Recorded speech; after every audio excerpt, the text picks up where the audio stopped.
Tonight, shock revelations in a baby snatch case. An 11-month-old left alone in a car for hours. A car crash controversy comes back to haunt Daniel Andrews. A boy's miracle survival saved from a flooded underground drain with seconds to spare. Police deliver bombshell accusations over the mystery disappearance of toddler William Tyrrell. Fashion takes the front foot at Flemington as She's Extreme claims the $1 million oaks. And later, how a modest lottery win cost one man his pension. Live from Melbourne, 7 News with Mike Amor and Rebecca Madden. Good evening. There are shock new details on a baby snatch case with revelations an 11-month-old was left alone for hours after he was taken in a stolen car. A court's been told the man accused of stealing the car left the baby on the back seat while he played the pokies and went shopping. A split second was all it took for a mother to lose her baby. On March the 1st, the woman's car was stolen from Keysborough, with her little boy still in the back seat. Homeless man Dean Robertson was behind the wheel, sparking a desperate manhunt across Melbourne's southeast. The mum and baby were eventually reunited after Robertson handed the 11-month-old to a group of strangers who'd recognised him from media reports. Today, a court heard Robertson had had the car for almost 3.5 hours, but for 2.5 of those left the baby unattended. The 46-year-old using that time to play the pokies, buy clothes at Cranbourne Shopping Centre and get a haircut. Mr Robertson plans to plead guilty to child stealing but disputes one key fact. He claims he didn't realise the baby was in the car until much later on. But the prosecution says that's highly unlikely. A complete stranger enters the car. He's rough looking, he's got a beard, tattoos, shirt off, and then he drives off. It's improbable that the child would have remained silent. Robertson's defence team says he suffers from schizophrenia and had been using drugs at the time. The father of 3 is facing a maximum penalty of 5 years in prison. Estelle Greeping, 7 News. A controversial crash that left a teenage cyclist badly injured has come back to haunt the Premier. State political editor Charnel Valla is covering developments. And Charnel, the cyclist was in a crash with Daniel Andrews' car 9 years ago, but he's exploring legal action now. Well, the cyclist has engaged a lawyer, but he's yet to explain if he's chasing compensation or an apology, and he's yet to explain why now. The Premier, of course, was asked about this at length. The answer was the same every single time. Ryan Muleman's bike collided with the Premier's car when he was 15 years old.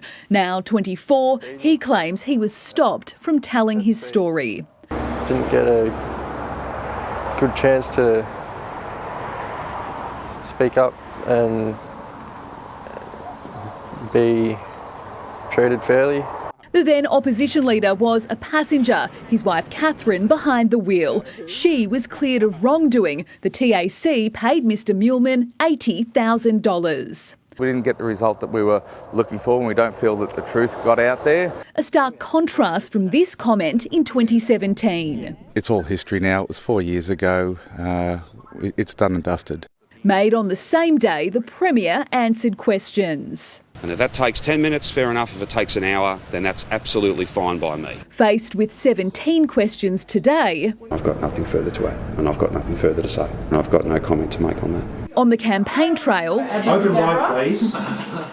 Come on, open up. Let's have a look. The Liberal leader was focused on dental health. As of June, 64,000 Victorians were on the critical dental care waiting list. $500 vouchers would be given to 32,000 priority patients, halving the dental waiting list within 2 years, plus an extra $200 million for public dental services. $500 might cover you for a dental checkup, some x-rays and maybe a clean. The Labor campaign also pivoted back to health today, the Premier pledging $44 million in new equipment to 8 hospitals. There are a number of gaps in our system, a number of big health services that don't have PET scanners. They don't have those machines, and it means that people either have to travel out of their local community or go to the private system. Chanel Bella, 7 News.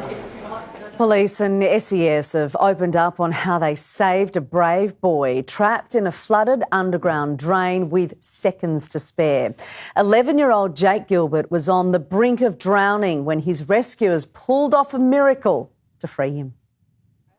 Jake Gilbert is just 11 years old, but he's already got a story to last a lifetime. Can I give you a hug? Yes. The last time Jake saw his rescuers, he was in a life or death situation. The first thing I noticed was just Jake's fingers in the grate, just trying to hold on for dear life. 7 days after he was plucked from a raging stormwater drain in Altona Meadows, Jake and his overcome parents got the chance to thank the heroes who saved him. To see the faces and shake the hands and give them a hug for saving our son's life. The Year 6 student was riding his bike along Merton Street when swirling floodwater dragged him into a drain. I remember I tried to take a breath, but I couldn't because my head was still underwater. His friend flagged down a passing driver who called 000. I've never been that stressed in my life. Just seeing a little boy in that much danger was terrifying. What happened next, if you ask Jake's parents, was a miracle. They didn't have any seconds to spare. SES volunteer Justin Costello was off duty, but close by when the call came through. Because he's a telecommunications technician, he just happened to have the right set of tools on hand. It's just right place, right time with the right tools, really. Police arrived soon after to help with the rescue mission. Straight away you knew it was a dire situation. You don't get second chances. To show how lucky Jake is to be alive, the young boy was pulled into this stormwater drain.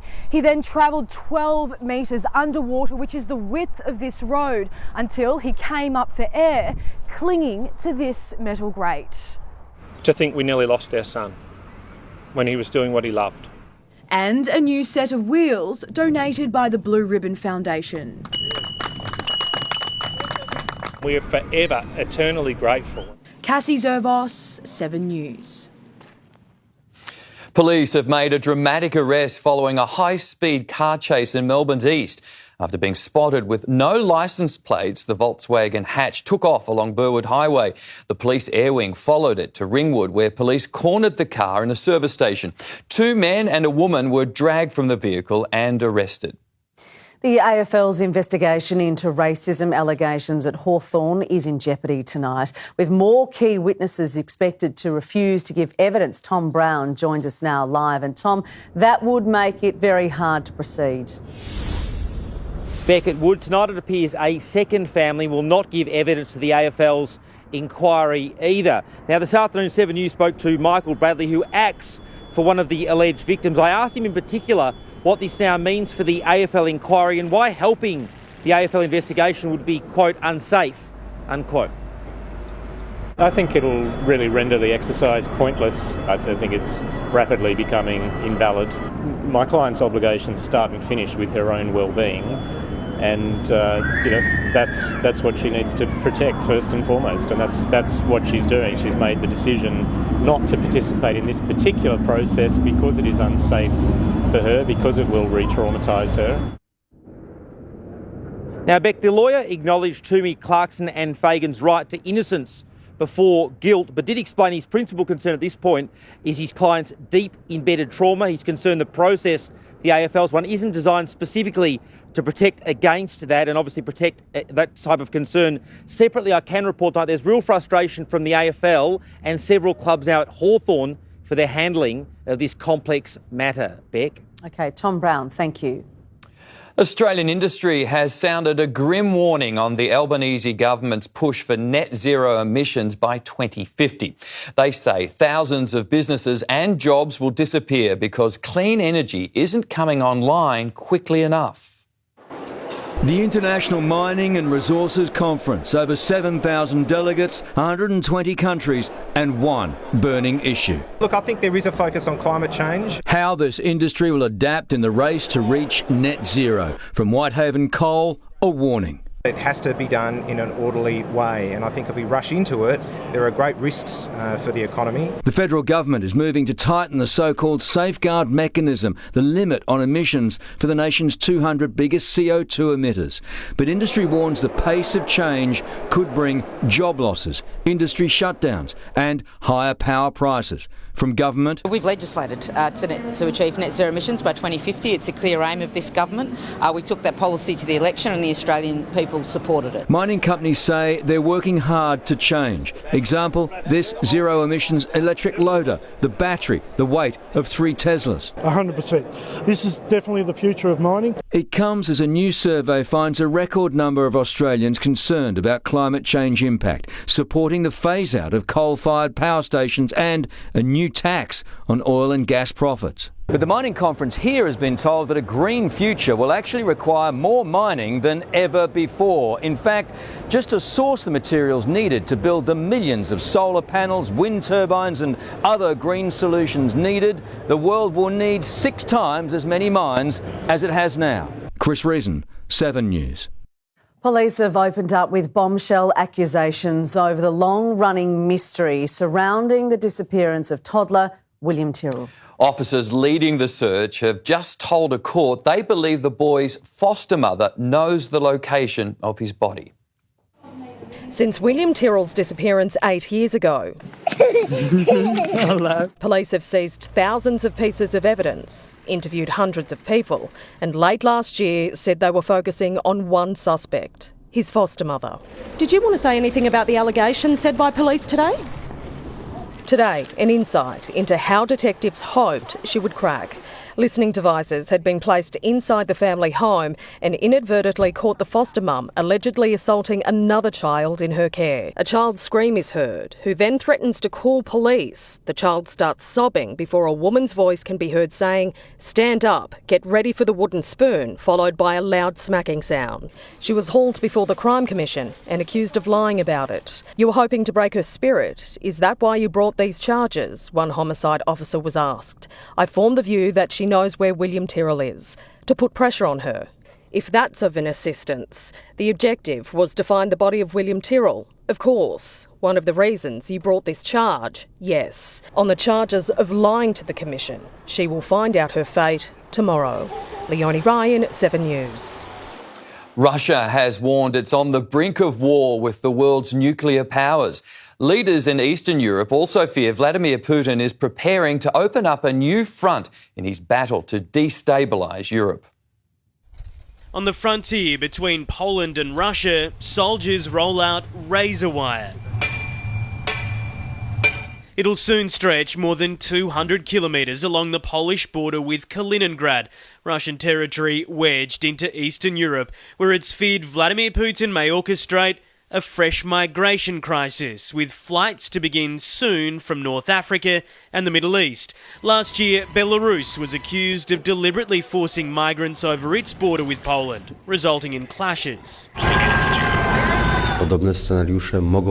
"We are better safe than sorry," the Polish Interior Minister said, fearing the Kremlin may make similar attempts. As Vladimir Putin met with advisors calling for Russia's weapon systems to be improved, the US claimed Russia is sourcing artillery from Kim Jong-un's North Korea to be used in Ukraine. And that they are going to try to mask the shipment of those artillery shells by funneling them through third countries in the Middle East and North Africa. Moscow's frustrations at losses on the battlefield appear to be only heightening tensions. The US claims Russian officials have discussed how and when a tactical nuclear weapon might be used in Ukraine. The Kremlin releasing a statement accusing the West of encouraging provocations, warning the world's nuclear powers are on the brink of direct armed conflict. In London, Hugh Whitfeld, 7 News. A hoon has been jailed over a high-speed race on the Monash that ended in a serious crash. Paul Dowsley is across today's sentence. Paul, it left a young man with serious injuries.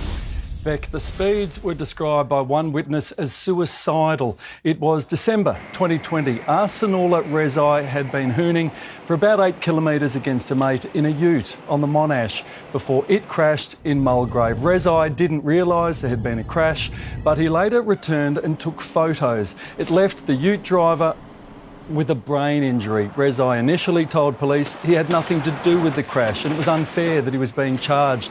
He later pleaded guilty to negligently causing serious injury and dangerous driving.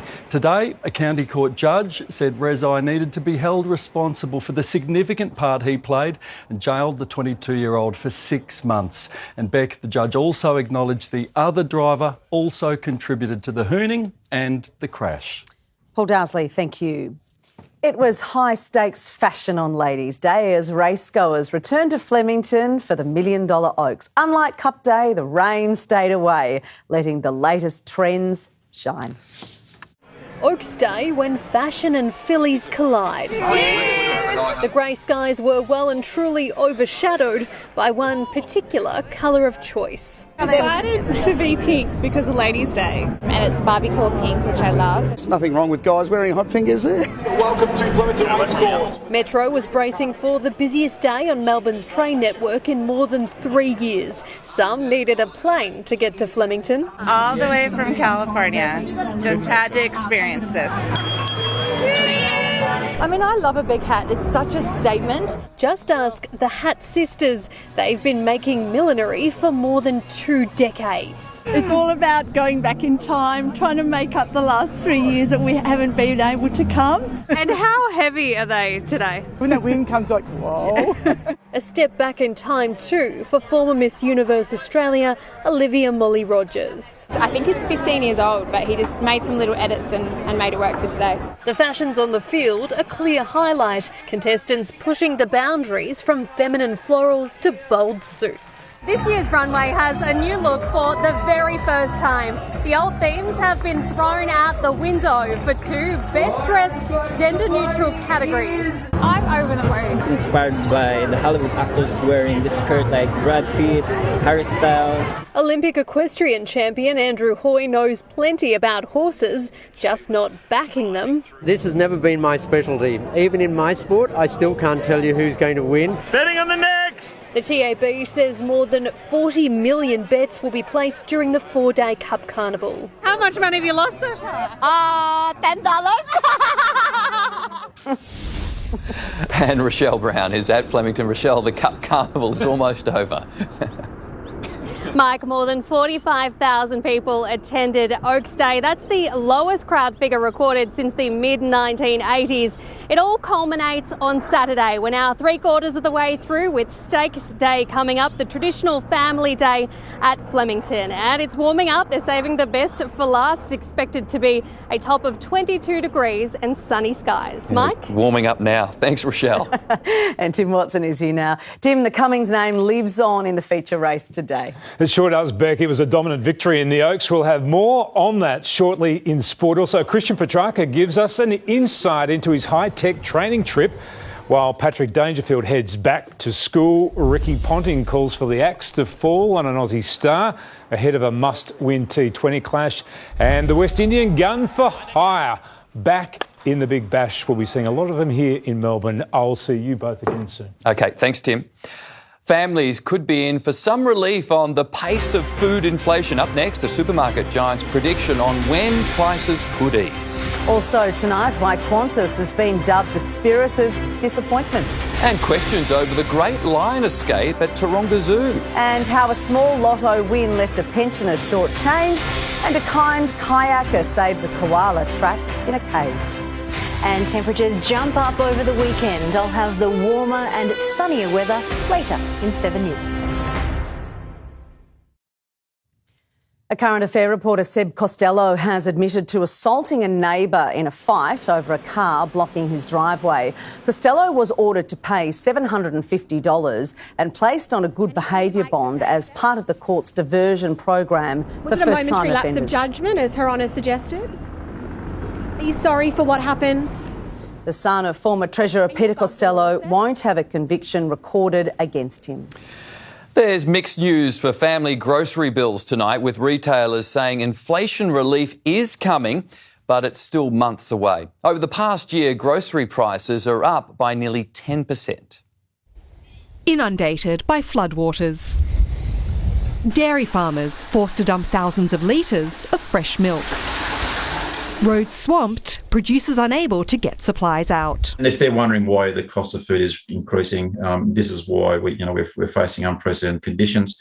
We're just doing the best we can. But it's not just rising milk prices skimming from the household budget. Today, Woolworths confirmed the cost of its groceries soared by 7.3% over the past year, with inflation biting across the board, especially red meat and dairy. Fruit and vegetable prices now up more than 10%. Tonight, calls are growing to cut food waste by putting more ugly produce on supermarket shelves. Supermarkets reject because it's got a bit of a wriggle or a bit of a bump. The wastage that flows from their specifications is having a big impact on the food security of people, particularly in remote and rural Australia. Woolies Chief Brad Banducci says runaway food inflation should start to moderate before year end. For now, customers are taking matters into their own hands, switching fresh food for frozen or canned, and red meat for cheaper proteins like chicken. It'll be a fairly modest Christmas and into the new year as well, as Australians look to maintain some savings. Gemma Acton,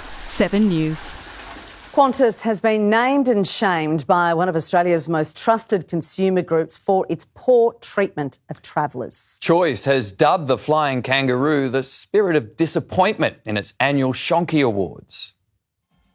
Lily Hopkins and her family had Qantas flights to Western Australia cancelled by COVID. Part of the flight credit went on a trip to Tasmania, but when she tried to use the rest... They said that I've used it. That's done. And then they said you have to contact the airline, which at the time was an impossible task. Leaving her more than $3,000 out of pocket. Over the last year, since the beginning of 2022, Qantas have been the most complained about company. Meaning the Flying Kangaroo has landed a Choice Shonky Award, charging Qantas with long delays, lost luggage, call wait times and unusable credits. After media coverage, Qantas did finally assist Lily, but... They absolutely deserve the award. There have been public apologies previously from its boss, but Qantas says the Shonky is based on outdated data. The biggest issue for us is that we continue to receive calls from distressed customers who are having problems with Qantas. Airlines, airports, still shrugging off the effects of the pandemic, and that's impacting on travelling habits. A global survey of 10,000 travellers finding 2 in 5 had baggage problems this year, forcing a trend away from checked luggage to carry-on, making sure at least one airline failure is avoided. I'm happy to travel lightly, as lightly as I can. Chris Marr, 7 News. Collingwood is on the hunt for a new CEO after Mark Anderson's surprise exit. The club says Mr Anderson tendered his resignation after 5 years in the top job. Football manager Graham Wright will take over as interim chief executive as the search for Mr Anderson's replacement begins. An urgent review is underway into Taronga Zoo's Great Lion Escape. The big cats remained off limits today after a male lion and his 4 cubs roamed outside their enclosure yesterday while students camped on the site. The incident attracting global attention. By staff bursting into the tent and screaming at you to get out because the lions have escaped. Scary, right? Well, that's exactly what happened at a zoo in Sydney in Australia. Early signs are a faulty fence was to blame, but management denies it had been damaged for weeks. It's now tougher than it's ever been to find a home to rent. Up next on 7, Melbourne's worrying new property record. Also, see a driver's close call with a runaway wheel. North and South Korea exchange missiles in a day of danger. And the magnetic Melbourne breakthrough helping to give back memories.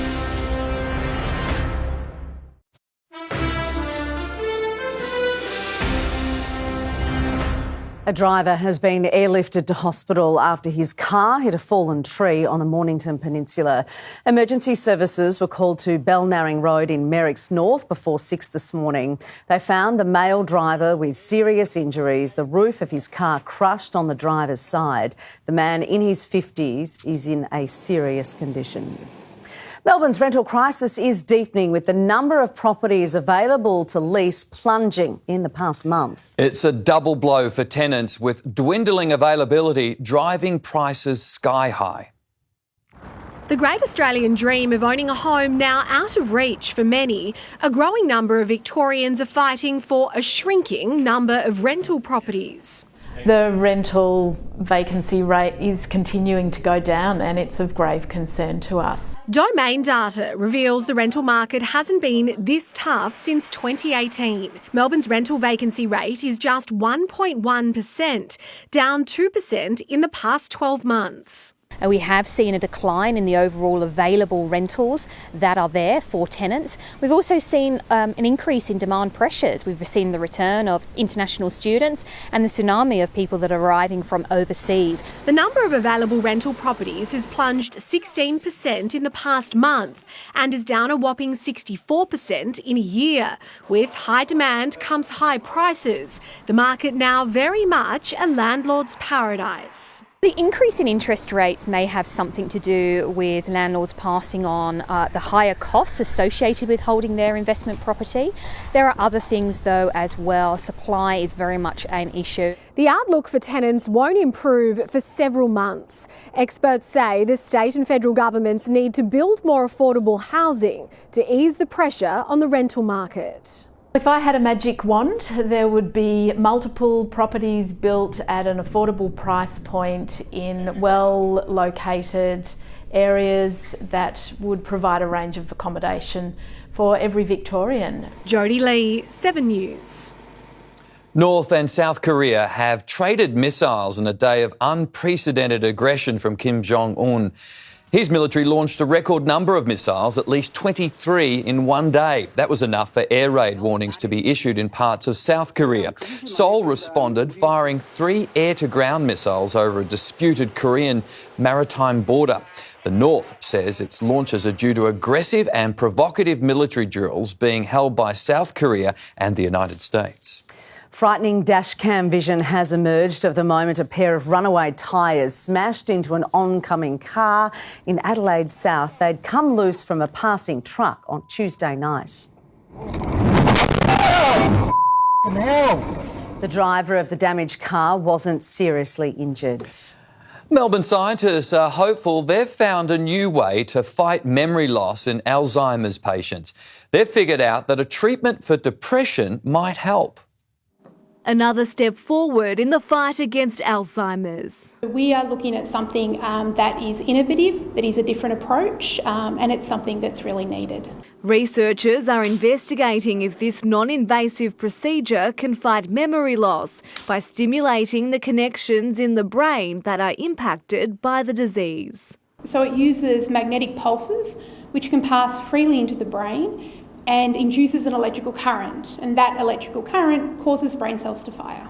It's called transcranial magnetic stimulation, or TMS, and is known to treat depression.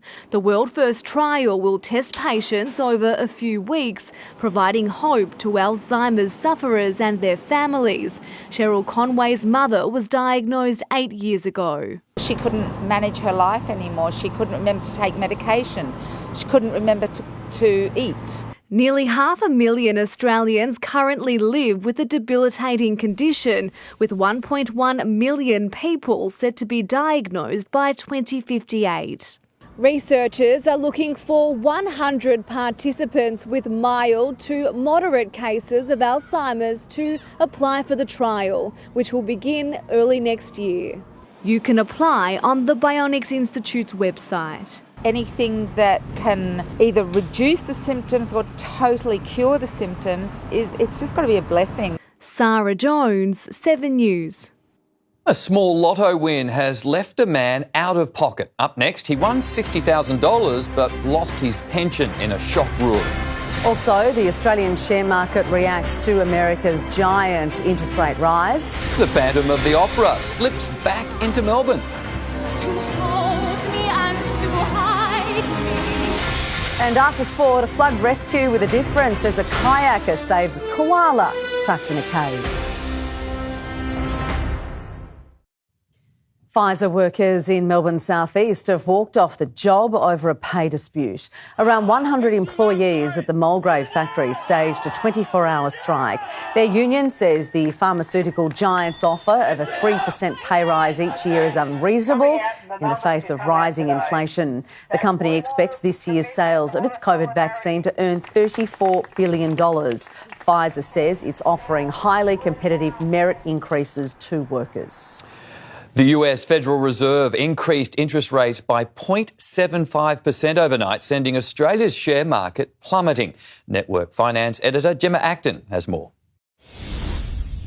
Thanks, Beck and Mike. There was red ink across the board today, with the ASX 200 tumbling 129 points to close at 6,858. Consumer stocks, including Domino's Pizza and Wesfarmers, fell sharply. The Aussie dollar slipped overnight but has recouped some of those losses today, while oil and gold have also inched higher.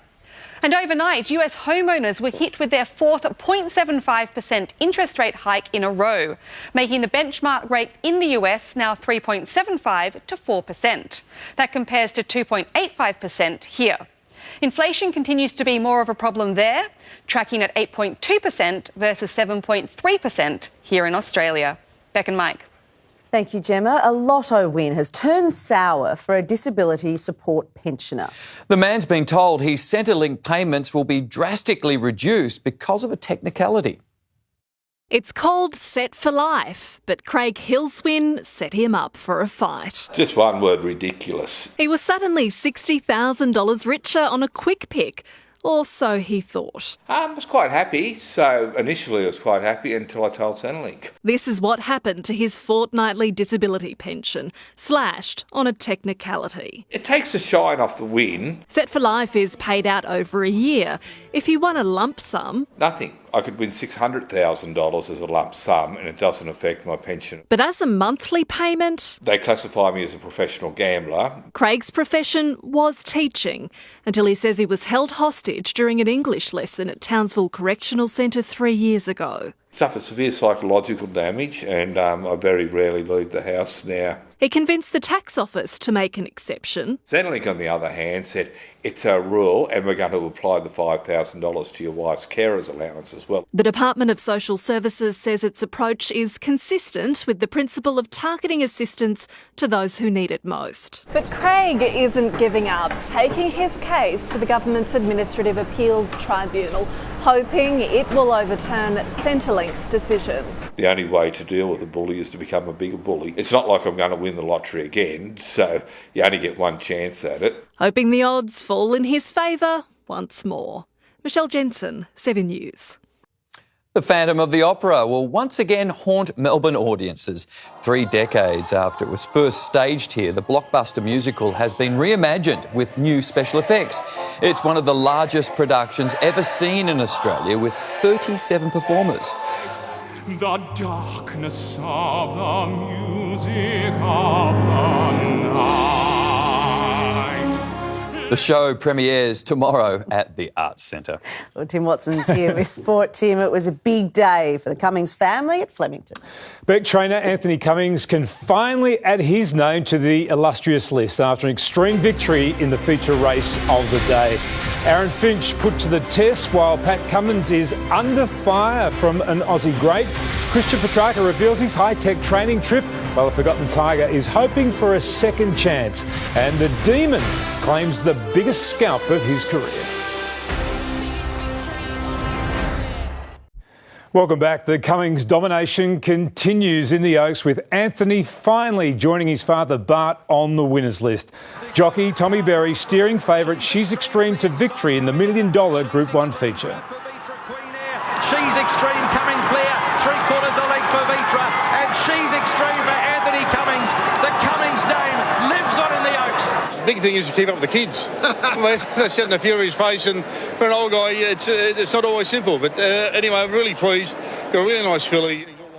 Anthony's son James trained the winner last year. His father Bart won the Oaks 9 times, and grandfather Jim won back in 1928. Australian cricket great Ricky Ponting has questioned Pat Cummins' place in the side for tomorrow night's clash with Afghanistan. The Aussies must do more than just win if they're to keep their World Cup title defence alive. Aaron Finch put his troublesome hamstring to the test in Adelaide. The explosive opener is a stretch to face Afghanistan tomorrow after failing to take part in Australia's final net session. The Aussies need runs to keep their tournament alive, which could lead to some bold calls at selection. Former captain Ricky Ponting says skipper Pat Cummins could be dropped in favour of all-rounder Cam Green. If they are thinking about a quick going out, and this is obviously going to be a tough decision for the selectors, but if they are thinking about that, then maybe it is Cummins that goes and Green comes in. There'll be 20 different teams talked about, in combinations with bat and ball. And we'll go with whatever we feel is the best matchup for Afghanistan. The last time the MCG hosted a T20 World Cup final, Australia's women beat India to claim the crown. The Aussie men will need everything to go their way if they're to be here on November 13. Maths wasn't my best subject at school. And the equation is far from simple. To qualify for finals, Australia must beat Afghanistan, then hope England lose to Sri Lanka or New Zealand go down to Ireland. If all three favourites win, it'll come down to net run rate. The last thing that you want to happen is you push too hard, you compromise the 2 points, and then potentially if something happened in the Sri Lankan England game and you leave yourself vulnerable. West Indies superstar Andre Russell is back in the Big Bash, signing with the Melbourne Renegades for the start of their campaign. Natalie Yannidis, 7 News. Demons star Christian Petrarca might have been trackside at Flemington today, but he's showing no sign of slowing down this off-season. Petrarca is just back from a high-performance training trip in Austria, looking to find an extra edge.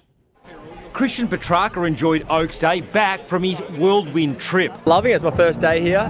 Been in Europe a few weeks. Petrarca got engaged in Lake Como to fiancée Bella. It went down pretty well. I was a bit nervous. But no, it was amazing. It's always going to happen. It was inevitable, Tom. Telling 7 News about his high-altitude training at Red Bull's specialised exercise centre in Austria. I did a training camp over in Austria in Salzburg, where their performance centre is, and it was pretty amazing. Obviously, just different perspective, different environment, training standards, and it was really, really cool. Petrarca's training despite the off-season and has already touched base with new recruit Brodie Grundy. He's in Morocco, so enjoying himself there. But when he gets back, we'll definitely get a coffee or go for a run. Patrick Dangerfield is still overseas, studying at Harvard, alongside Cats footy boss Simon Lloyd. Tom Brown, 7 News. Delisted free agency has begun today, with footballers around the country hoping to learn if they'll be given a second chance in the AFL. And after being dumped from the Tigers, Riley Collier-Dawkins is determined to prove his knockers wrong. As AFL stars holiday, press, and again. Dozens of delisted players grind in search of another opportunity.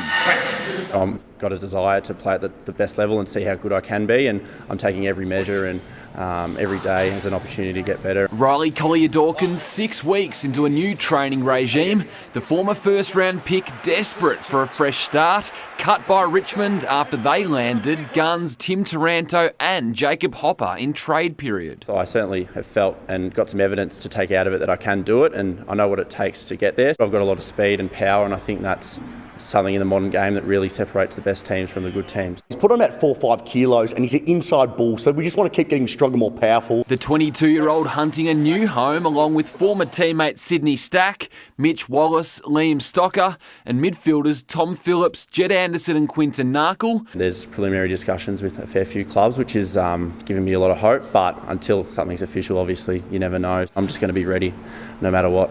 Mitch Cleary, 7 News. Alex de Minaur has made a massive breakthrough at the Paris Masters, defeating a player ranked in the top 5 for the first time in his career.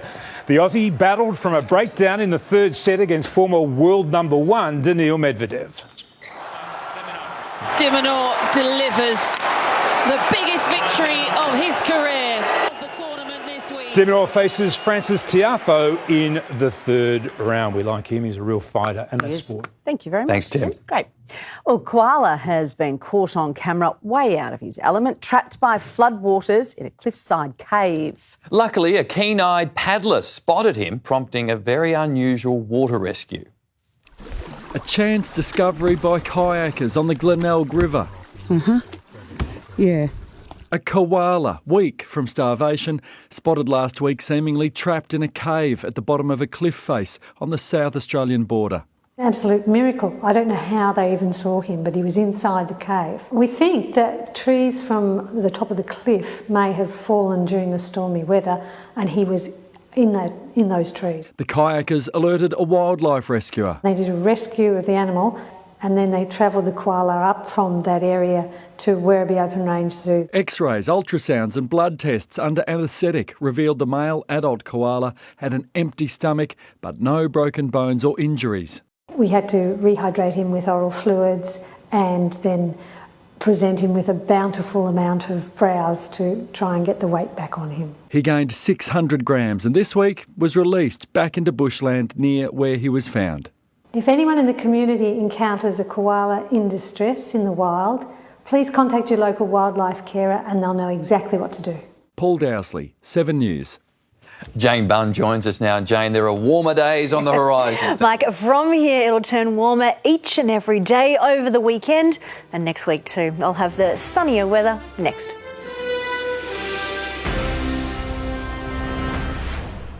Tonight, on the latest from 7 News, the supercharged plan to roll out electric cars in Australia. A car giant shocks the industry with an early deadline. Australians warned of another COVID wave. An epidemiologist joins us. And the panda behind a rare moment of unity between China and Taiwan. When it breaks, we'll have it live at 11.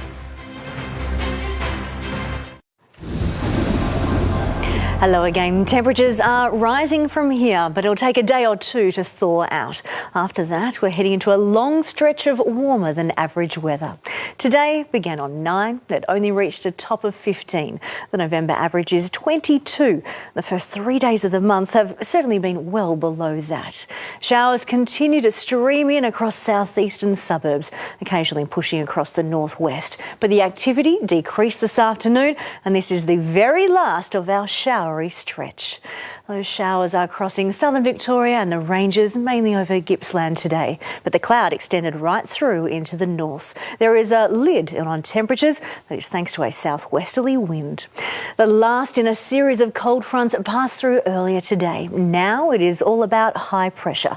The high is large and it's quite strong, and that there will be in charge for the next week. Now the high crosses us tomorrow, so that's the transition day. It'll be out to our east from the weekend.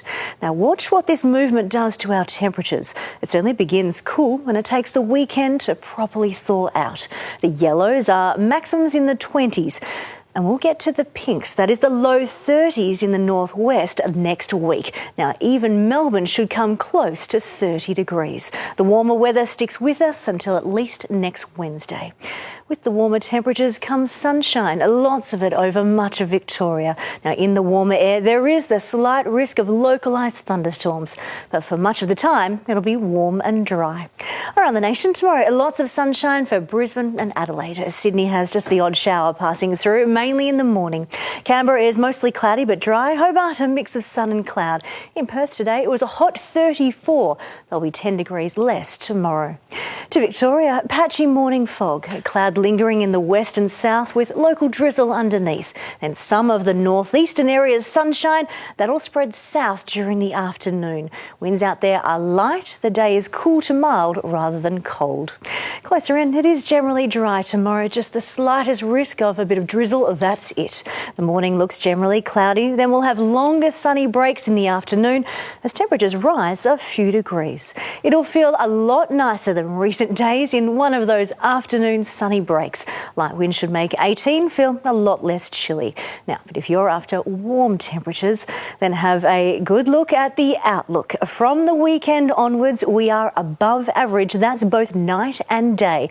On Saturday, a mix of sun and cloud. 22 will feel lovely in the periods of sunshine. On Sunday, we jump up to 25, lots of sunshine. That continues next week, 25, then 27, then 29 degrees on Wednesday. A bit of humidity comes in for Thursday and Friday. There is the slight risk of thunderstorms, still fairly sunny. We are 18 tomorrow, mostly cloudy in the morning, then a mix of sun and cloud in the afternoon. And after that, things are really looking up. Fantastic. Well. Tim wants to know when he can break out the shorts again. Saturday. Probably Saturday might be a bit too early, but definitely Tuesday you'll be really warm. Ready to go. Still wearing the footy shorts from the 1980s. Let's see what's on Sunrise in the morning. Tomorrow on Sunrise, new royal bullying allegations. The Palace insider reveals what went down inside the family. Plus Human Nature live and exclusive ahead of their Christmas concerts here at home. See you in the morning, Melbourne. And that is 7 News for this Thursday. We'll have updates throughout the night. For now, from the 7 News team, have a great night.